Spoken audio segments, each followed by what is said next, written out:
I cleverly asked for some questions just to, so we got so much to talk about. Hello, got my IPAs back. Yeah, yeah. Oh, mm.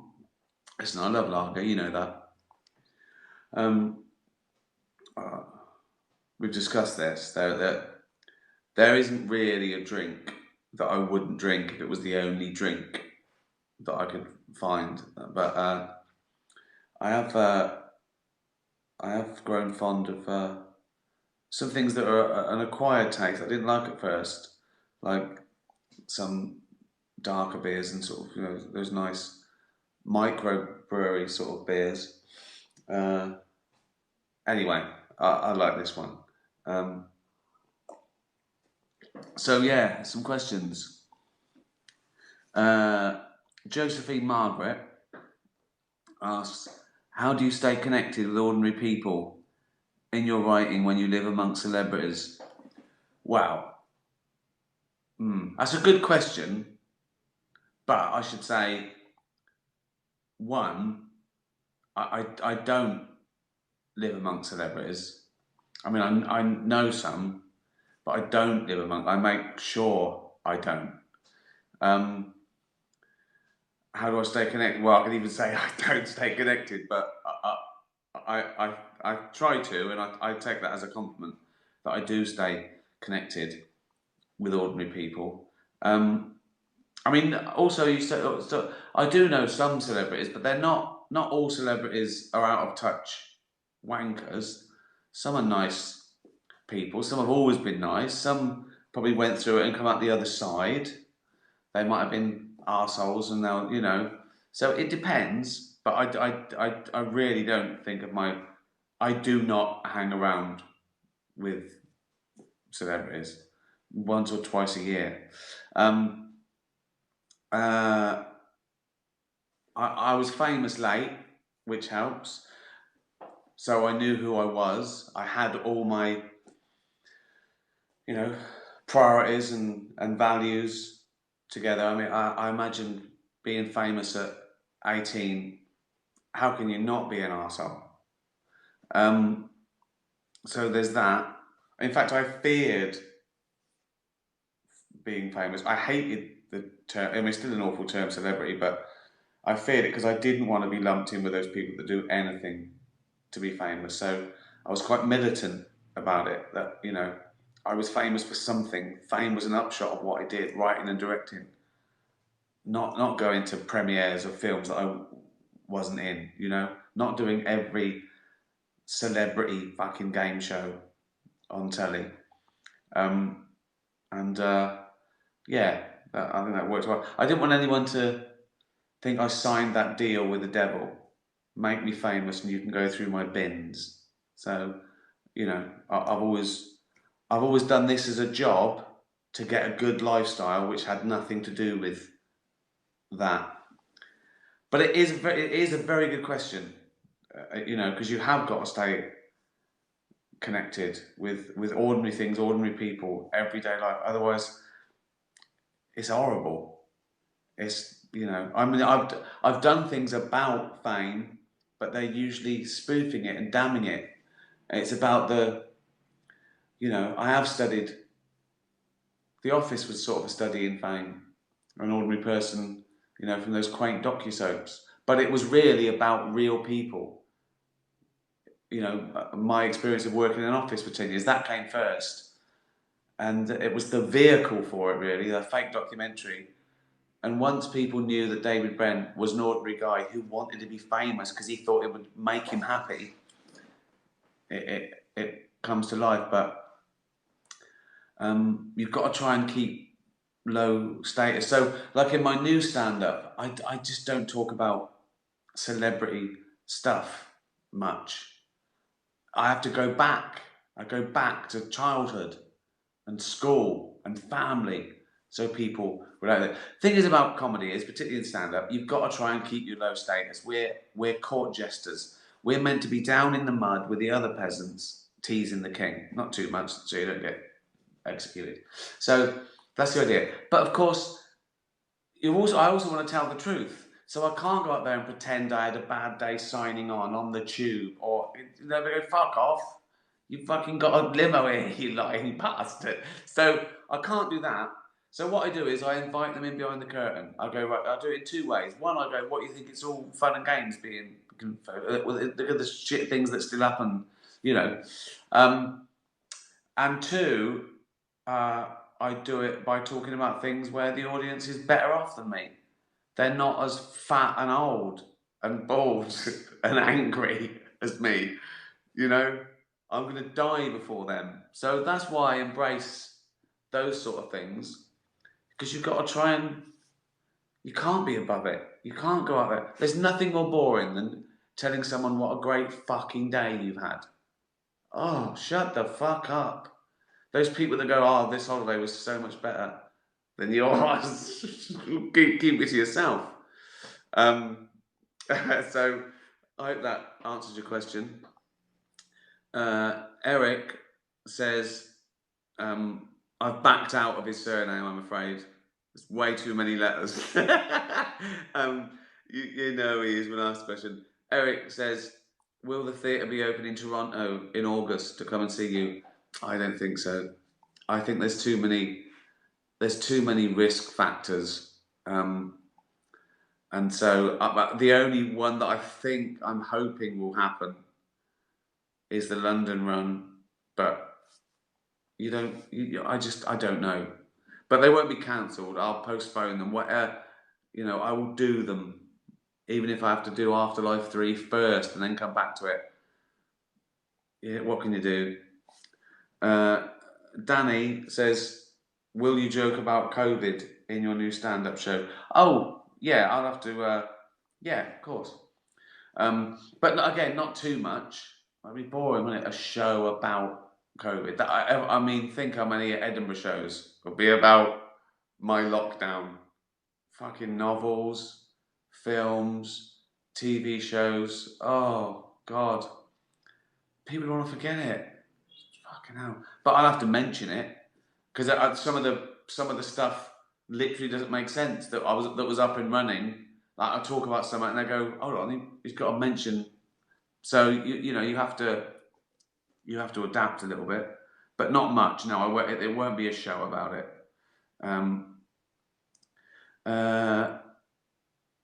Crow Serenance, what a great name. Asks, what's the hardest thing you've gone through during the quarantine lockdown? Listen, I can't complain. I really haven't had a tough time compared to some. I've said it in every interview when they said, oh, what's it like? What are you going? I go, listen, I'm not going to fucking complain when there's nurses who've done 14-hour shifts. So, probably cancelling the gigs. That's the worst thing, isn't it? And that's not my inconvenience, really, is it? I feel more sorry for the people who've got to organise it, and I'm more worried about the people who are looking forward to it. I wasn't. Yeah, I was. Look, we do it when it's, but then nothing really. Being without Ollie, Ollie died like the week before lockdown, so that was sad.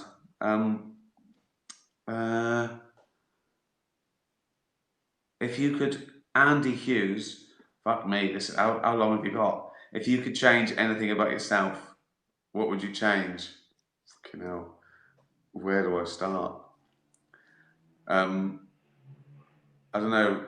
Reverse the fact that my eyelids are soon going to be just hanging over my eyes like testicles. So we've done that. More hair would be good, wouldn't it? Everything's tougher, isn't it? Just everything's harder when you've fallen apart. I suppose seriously, just be healthier, really. But I don't want to do it without changing anything. I wish beer and wine didn't have calories in it. It's just hope, isn't it?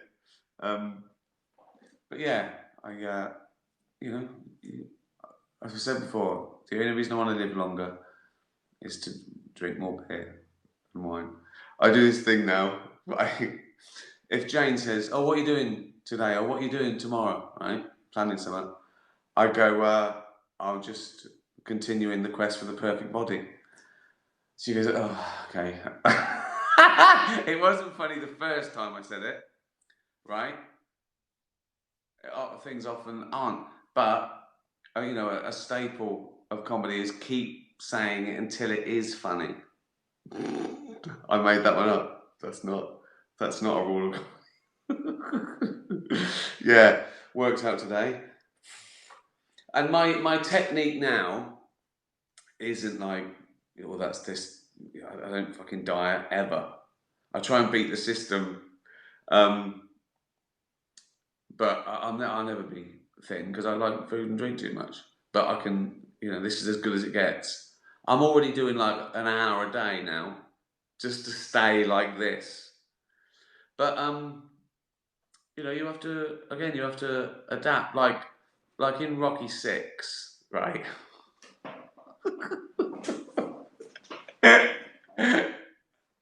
In Rocky Six, the trainer says to Rocky, he's fucking my age, I think, in his 50s.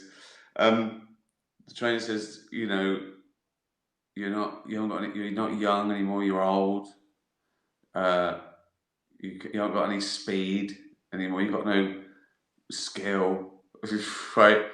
You've got arthritis, right? All we can do is make some good old fashioned hurting bombs. So that's what I'm doing now. I'm embracing my bulk and just doing the heavier weights. Oh God, you asked. Fuck off, Rupert. Oh, Rupert. Weather dog at Weather Dog 3. Rupert's a dog, right? Little fat Jack Russell. Not fat, it's glandular. Um, he's got a few. Did you ever go? It's such a pest. This little twat. He's the one that looks like a little fat. He's like a carpet on top and sort of haggisy, uh, wobbly, like an udder underneath. He's like if someone got a big cow's udder, right? Massive cow's udder. Put some carpet on the top and like a little bit of coal for the nose, and then put a tiny hairy penis just halfway up it. That's Rupert, the dog. Did you ever go sledging as a kid? No. Did you ever try to rotate 360 on a swing? No. I, it's impossible, isn't it? I think I probably did, yeah. And that coming backwards, that lovely feeling, like weightlessness for like a split second. Yeah, I definitely did. Yeah. Um, did you ever eat 10 pence mix-ups? And what was your favourite? We used to call them pick and mix, like from Woolworths. I always liked when I was a kid. Uh, I like licorice. I love licorice. Licorice comfits. I love.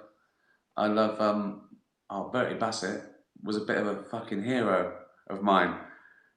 Um, I've got his shape. In fact, I said to Jane once, I said, "Do you think I look good in a hat?" She went, "You look like fucking Bertie Bassett." Fucking hell. That's going back to the first question. How do I stay grounded? That sort of shit. Um, yeah, I like that. Now, when I was on the dole, me and Jane lived in a shitty little fucking flat in King's Cross. We couldn't afford anything. We used to go to Safeways and sometimes try and change the. We used to hang around there. Like our our favourite thing was trying to get those things that were half price, and sometimes we changed the prices on them to get the half price fucking horrible pies and shit. Um, and I saw people trying the pick and mix, So I'd walk round sort of casually, like with a couple of things in the basket, and I'd try to pick eggs. And I went for the chocolate Brazil nuts. Some days I reckon I could have about a tenner's worth. Like, and because I was fucking sick, just full of fucking chocolate Brazil nuts. You got to survive. You got to survive, kids. Um, can you do a series before Afterlife when Lisa was still alive, please? Thanks. Well, a prequel.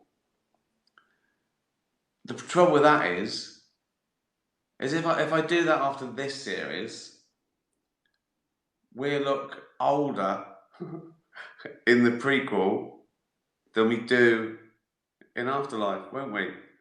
It won't work. We're like fucking Benjamin Button. But it's a nice idea. Two other actors. What about two other actors playing us? Rupert could play little baby Auntie. The proportions would be all wrong. Just give a shout out to Esker Boxing Club, Ricky. Shout out to Esker Boxing Club. I've heard of them. They're good, I think. Can you offer some advice on script writing? Cool. I mean, it's got to be yours. It's got to be yours. You've got to learn it for yourself, really.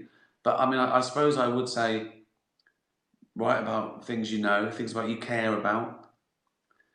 Write about your own life or something you know well. I mean, I sort of want to say don't listen to anyone, which sort of negates me telling you this. But just do it. You've got to do it. You sort of learn as you go along and you find out what works and what doesn't. And you'd be surprised. You'd be surprised how so often people not knowing what to do, having no idea but just trying it, brings a refreshing new angle to stuff. And the people who know what they do and they're doing it by the book are just homogenised and safe. And there's 1,000 like them. You know, you're a unique blend of inputs and values and passions. And if you do it for yourself and it's not by committee, you'll be surprised at how much higher the chances are for it to be original and not like anything else. Because committees homogenise things in a weird way. So I hope that, and there's no rush. There's no rush.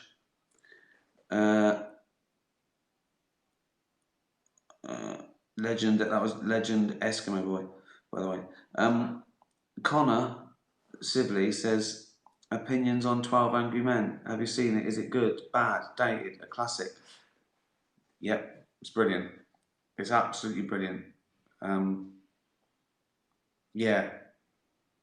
The movie, I think we're talking about, the black and white movie. I've seen it a few times. It's not dated, no, it's a classic. It's great as well because it's all about looking at the evidence. In fact, it's so fucking apt for today. So it's about a jury I won't give it away, but it's a big court case, and there's a jury, and it's hot, and people want to get home, and there's a game on. Everyone just believes, he's guilty. Come on, let's just. And one guy, Henry Fonda, who just wants to do what's right, and he doesn't like them. He doesn't like them rushing and just to get home. It's a person's life, and he's calm, and he just looks. He looks at the evidence. Everyone's wanting to see what they want to see for their own benefit. Just like today, people not looking at the evidence, just looking at what's good for me. People covering up evidence if it ruins their narrative. People fucking denying science these days because it doesn't fit into their narrative. Terrible, just terrible. People creating a new dogma with its own fatwa bullying people on Twitter because they think differently. Orwellian. Terrible. Oh, you've got me fucking started now. Oh God. And he's a hero. Because he's the least popular person in the fucking room. And he doesn't care. Because he's principled. It's, oh my God, it's so fucking good. Oh, it's so good. It's so apt for now. It is so apt for now. What's happening in the world. People not looking at the argument, just looking at who's saying it. People getting annoyed. Evident, the truth being inconvenient.